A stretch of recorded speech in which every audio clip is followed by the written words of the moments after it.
Welcome back to Bayou Mac History, where we take American history and give it that unmistakable Louisiana twist. I'm Mac.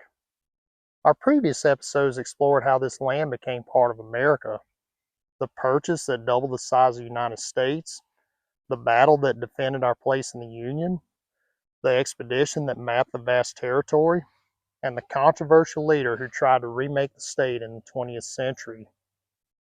But today, we turn our focus to the people who helped shape the very soul of Louisiana, the Cajuns.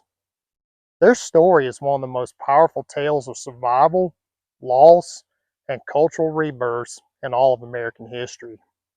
It begins with heartbreak from a distant shore, but ends with one of the most vibrant, joyful, and resilient cultures in the United States.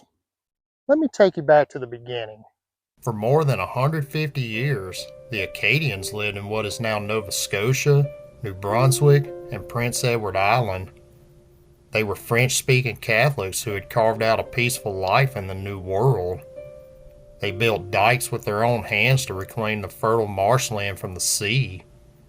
They farmed wheat, oats, and vegetables. They fished the abundant bays and rivers. They lived simply, but they lived with a deep sense of freedom and community. They called their land Acadia, a name that would one day become Cajun. They had no desire for war. They wanted only to remain neutral in the conflicts between the British and French empires. They were farmers and fishermen, not soldiers.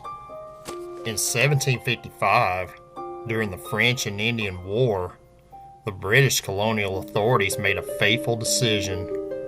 They demanded that the Acadians swear an unconditional oath of allegiance to the British Crown and take up arms against their French and Native American neighbors. The Acadians refused. They would not fight their friends and family. The British response was swift and devastating. They launched what the Acadians still call the Grand Dérangement, the Great Upheaval. In one of the darkest chapters of colonial North America, British forces rounded up more than 10,000 Acadian men, women, and children. Families were deliberately separated. Husbands from wives, parents from children. Homes and churches were burned to the ground. Livestock was slaughtered or confiscated. They were loaded onto overcrowded transport ships with little food or water. Disease spread rapidly. Many died during the voyages. Others were dumped in distant ports in American colonies, England, or France, where they were often treated as prisoners or unwanted refugees. The suffering was immense. Thousands perished. This was not a relocation. It was ethnic cleansing. But the Acadian spirit refused to be extinguished.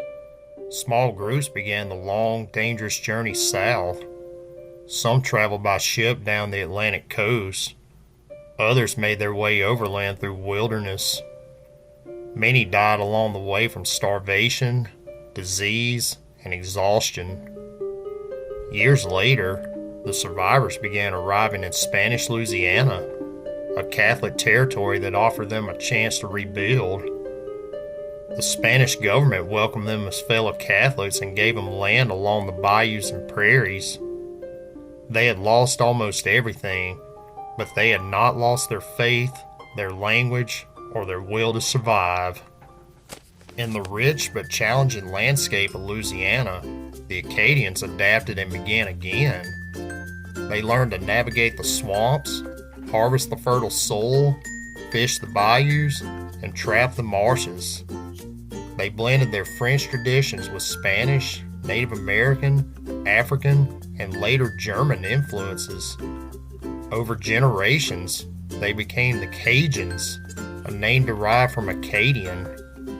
They created something entirely new and beautiful. They developed a cuisine that is now celebrated worldwide, taking rice, seafood, wild game, and spices, and creating dishes like gumbo, jambalaya, crawfish etouffee, and boudin. They created music that makes the world want to dance. The fiddle, accordion, and triangle blending into the joyful, soulful sound of Cajun music and later Zydeco. They kept their Catholic faith strong and their French language alive in the tight-knit communities, even as the outside world tried to erase it. They built culture centered on family, faith, hard work, and celebration. The Fais-du-du dances became legendary community events. They turned hardship into joy. They turned exile into identity.